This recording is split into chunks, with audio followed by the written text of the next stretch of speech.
नमस्कार to my channel. आज आपण पपई आणि कस्टर्ड पावडर मिळून वडी करणार आहोत. वडी म्हणा, हलवा म्हणा. तर बघा, आपण पपई आहे ना, त्याचं पल्प काढून मी वाटलं आहे आणि त्याच्यात 3 वाटी झाल्या, छोट्या 3 वाटी. त्याच्यात 1 वाटी मी कस्टर्ड पावडर टाकले आणि पूर्ण हलवून घ्यायचं आहे. आता बघा, वाटी मी ही एवढी छोटी घेतली, तर साधारण त्याला ही 1 वाटी आणि अजून थोडंसं घेतलं आहे मी साखर.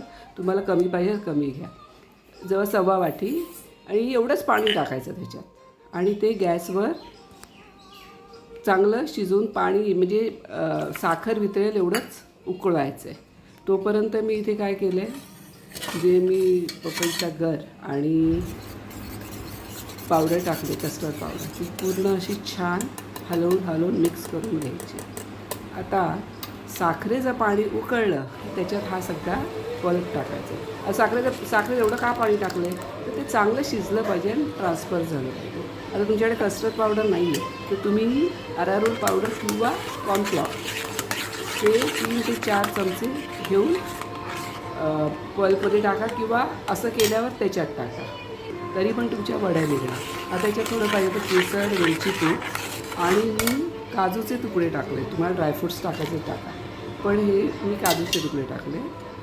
आणि हे आता तुम्ही भरपूर परतायचं, म्हणजे जवळजवळ 15 ते 20 मिनटं मीडियम हीटवर परतून घ्यायचं आहे. बघा, असा हा घट्ट गोळा होतो आणि तुम्हाला कळतो की तो होतो बघा, असा बाजूला होतो.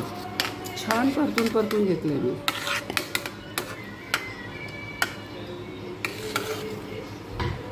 छान ढवळून घेता त्याच्यात मी 3 चमचे तूप टाकले. पहिले 1 टाकलं होतं, 1 चमचा, आता परत टाकलं.